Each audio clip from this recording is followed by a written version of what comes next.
Masking in Origami is a lot like other design tools, with the added bonus of being able to use masks to create advanced interactions and animations.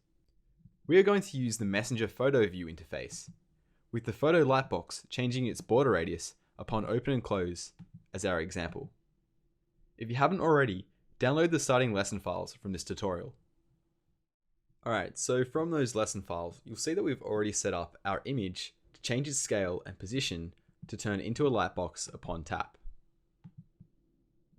The last thing we need to do is set a changing border radius on the image itself. The image needs a large border radius in conversation, and then none when expanded to the lightbox. Image layers don't have a radius property.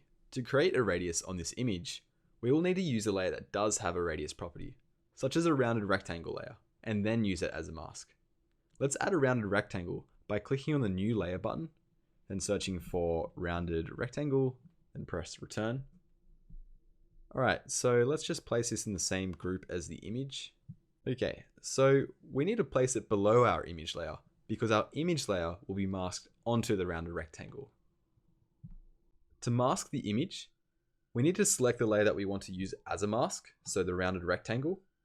Go to the layer menu and choose Use as Mask. Our image layer directly above the rounded rectangle is now masked to the shape and position of the rounded rectangle. Changing any of these properties of the rounded rectangle will change the image as well.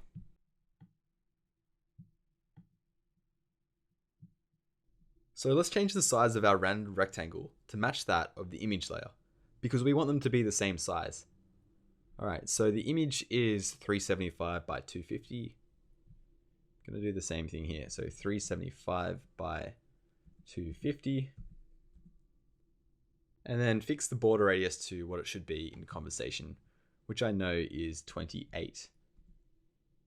Okay, so we want that border radius to change to 0 when the photo is tapped and opened in the lightbox. We've actually already set this up with a transition in the patch editor so that it starts at 28 and ends at 0. The last step is to connect the transition to the border radius property of the masked rounded rectangle. The radius of our mask will now change, which in turn affects the image masked to this. If your prototype doesn't look like this, make sure you have your layers in the right order and have the rounded rectangle used as the mask. Keep an eye on these symbols next to these layers to see which ones are affecting which.